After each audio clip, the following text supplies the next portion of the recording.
오늘 함께 은혜에 나오실 말씀은 로마서 16장입니다. 16장 1절부터 16절까지 말씀입니다.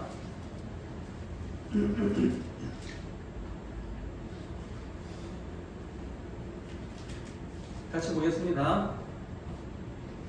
내가 갱그레아 교회의 일꾼으로 있는 우리 자매 베베를 너희에게 추천하노니 너희는 주 안에서 성도들의 합당한 예절로 그를 영접하고 무엇이든지 그에게 소용되는 바를 도와줄지니 이는 그가 여러 사람과 나의 보호자가 되었습니다.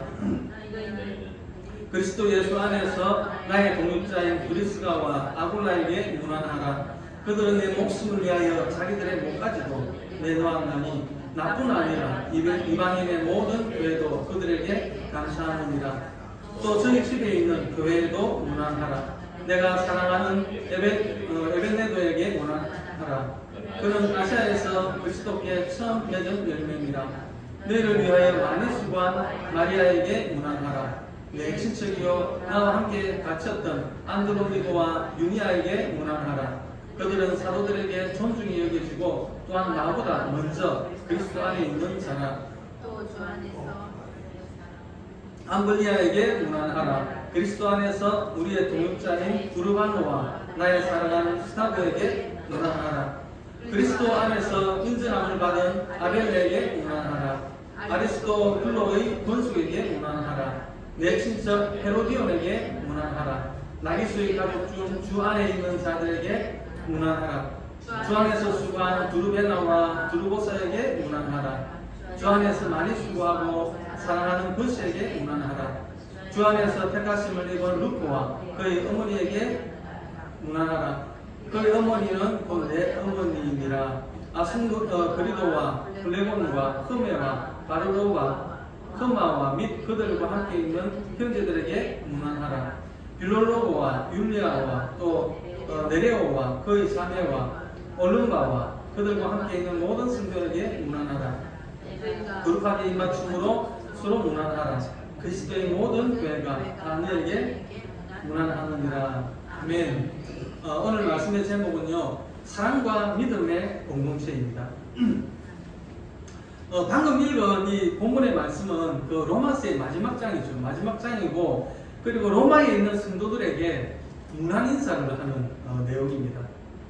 본문에는 27명의 이름이 나오는데요. 이 사람들을 보면은 로마 교회가 어떤 교회였는지를 우리가 알 수 있습니다. 13절에 보니까요, 루포와 그의 어머니가 나옵니다.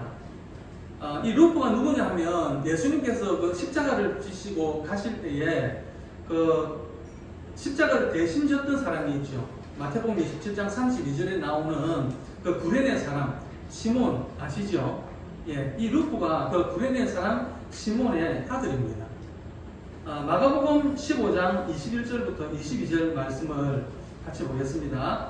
마침 알렉산더와 루포의 아버지인 구레네 사람 시몬이 시골로부터 와서 지나가는데 그들이 그를 억지로 같이 가게 하여 예수의 십자가를 지우고, 구레네 사람 시몬도 예수님의 십자가를 지고 갔죠. 그런데 그 아들도 초대교회의 당시 교인들에게 유명한 사람이었습니다. 그리고 오늘 본문에 나오는 사람들을 보면요, 로마 교회가 인종이나 계층이나 성별 면에서 다양한 구성을 이루고 있었음을 알 수 있습니다. 거기에는요, 유대인도 있었고 그리고 이방인도 있었습니다. 또 노예들도 있었고 귀족들도 있었습니다. 10절에 보면은 아리스도 블로라는 사람이 나오죠. 이 사람은 많은 학자들이 이야기하기를 헤롯 대왕의 아마 손자였을 것이다, 이렇게 이야기를 합니다. 또 11절에 보면은 헤로디온이라는 사람이 나옵니다. 이 사람도 헤롯 가문에 연결이 된 인물일 것이다, 이렇게 추정을 합니다. 그래서 출신 성분을 따지면 도저히 어울릴 수 없는 사람들입니다. 도저히 하나가 되기 어려운 사람들입니다. 그런데 교회 안에서 하나된 공동체를 이루고 있었습니다. 여러분, 교회는 하나 되기 어려운 이들이 하나가 되는 곳이 바로 교회입니다. 1절에 보면은 베베라는 자매가 나오죠. 이 베베라는 자매는 사도 바울이 쓴 그 로마서 그 편지를 직접 로마 교회에 전달을 해준 사람입니다. 오늘 본문에 보면 9명의 그 여성들이 등장을 하는데요. 바울이 살았던 그 시대는 여자는 사람 취급을 못 받던 그런 시대입니다. 그런데 그런 시대에 하나님의 일꾼으로 귀하게 쓰임 받았다는 것은 참 놀라운 일입니다. 4절에 보면요, 브리스가와 아굴라 부부도 나옵니다. 근데 이 부부는 사도 바울을 위해서 자기 목숨도 내놓을 사람이었다, 이렇게 말씀을 하고 있습니다. 또 7절에 나오는 안드로니고와 유니아는요, 사도 바울과 함께 감옥에 갇혔던 사람이었습니다. 이것이 핍박의 시대, 고난의 시대를 함께 보낸 당시 성도들의 모습이었습니다. 교회는 고난의 때를 지나오면서 신앙이 굳어지고, 그리고 성도들 간에도 유대가 더 견고해지는 것입니다. 15절에 보면은요, 네레오라는 사람이 나오는데, 이 네레오는 도미티안 황제의 사촌인 집정관 클리멘스의 그 비서였습니다. 비서였는데, 클리멘스의 아버지가 누구냐 그러면 바로 그 로마 네로 황제 때, 로마 대화제 때 그 책임을 기독교인들에게 떠넘겼던 그 사람입니다. 그래서 기독교인들이 무자비한 그런 박해를 받게 되었죠. 그런데 그의 아들 클레멘스는 기독교인들이 고문을 당하고, 그리고 원형 경기장에 그 굶주린 사자들에게 던져지고 활활 타오르는 그 불 속에 던져져서 죽어가면서도 찬양을 하고 감사하는 모습을 보면서 충격을 받게 됩니다. 도대체 무엇이 이들로 하여금 죽어가면서까지 찬양을 하고 기뻐하게 하는가, 그렇게 고민을 하다가 기독교인들을 접촉하게 되고, 그리고 복음을 받아들이게 됩니다.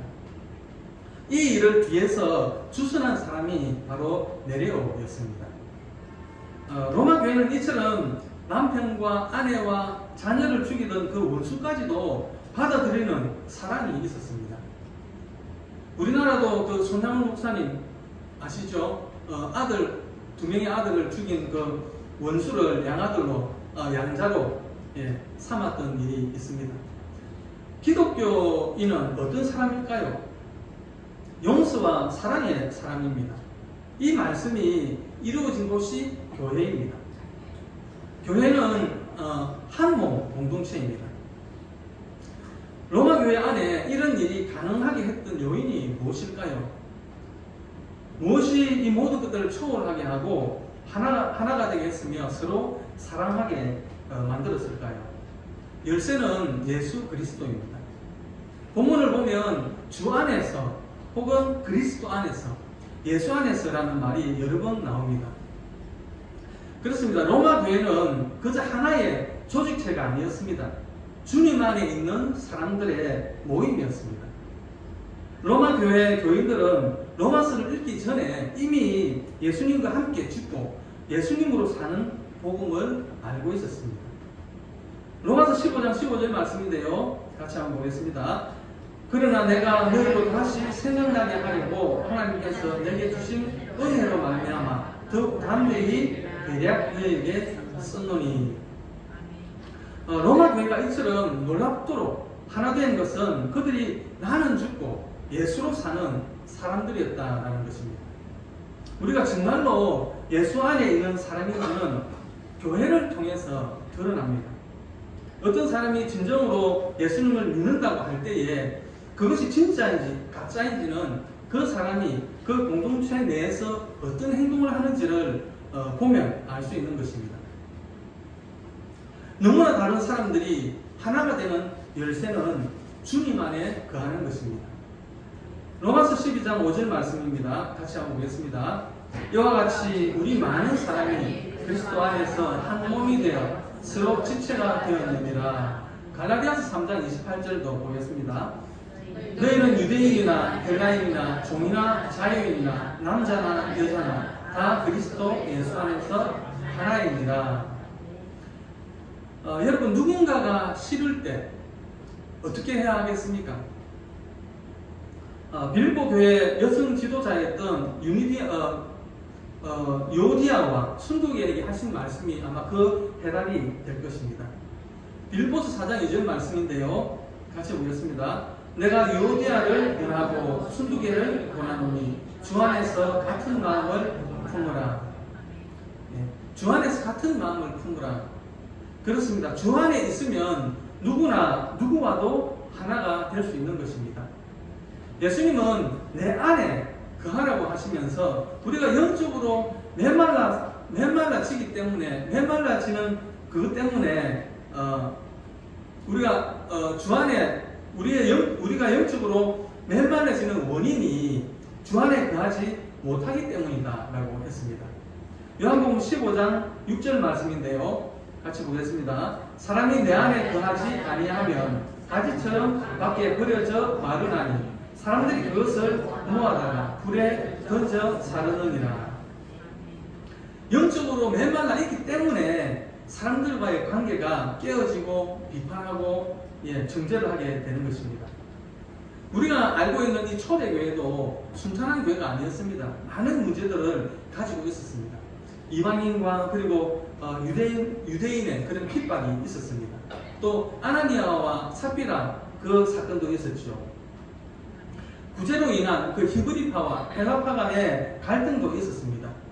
잘못된 것을 가르치는 이단도 있었습니다.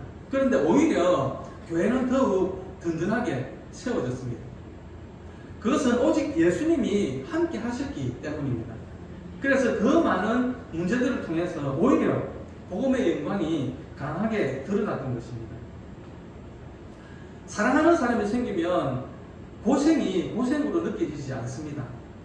예수님을 믿고도 항상 부정적인 생각과 말이 있다면 그것은 진정 예수님을 가슴으로 사랑하지 않고 있다라는 증거일 것입니다. 여자가 아이를 가지면 감정적인 변화도 있지만 또 신체적인 변화도 일어난다고 합니다. 그렇다면 우리 안에 주님이 임하시면 어떤 변화가 일어나겠습니까? 삶이 변화되고 그리고 생각이 변화되고 많은 부분들이 변화될 것입니다. 이것은 숨길 수가 없는 것입니다.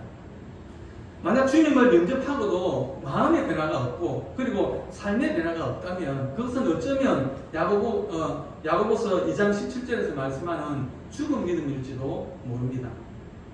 우리가 예수님과 동행할 때에 환경과 상관없이 행복한 사람이 되는 것입니다. 원수도 용서하고 사랑하게 되는 것입니다. 더 이상 염려하지 않는 삶을 살고 은밀한 죄가 사라지게 되는 것입니다. 고난이 축복이라고 여기시게 되는 것입니다.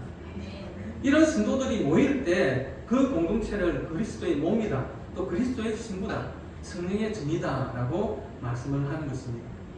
이런 교회 공동체 속에서 우리의 신앙이 성장하도록 하나님께서 계획해 놓으셨습니다. 로마서 16장 16절 말씀 같이 한번 보겠습니다. 너희가 거룩하게 입맞춤으로 서로 문안하라. 그리스도의 모든 교회가 다 너희에게 문안하느니라. 사도 바울이 거룩한 입맞춤으로 서로 문안하라라고 말씀하고 있습니다. 거룩한 입맞춤은 무엇일까요? 예수님의 사랑이 드러나는 입맞춤입니다. 입맞춤을 할 수 없는 사람을 향한 입맞춤입니다. 혹시 가정이나 직장이나 교회에서 인사할 수 없는 사람, 도저히 받아들일 수 없는 사람이 있습니까? 사람은 누구나 자신에게 아픔을 준 대상들이 있습니다. 그럼에도 불구하고 우리들이 하나가 되려면 무엇이 필요할까요?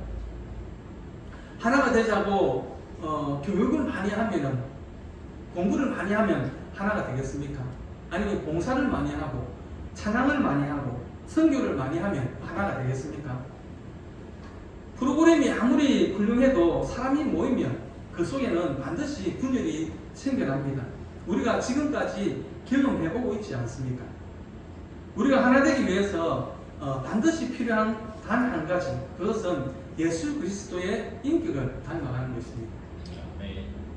예수 그리스도를 중심으로 모이면 놀라운 연합이 일어나는 것입니다.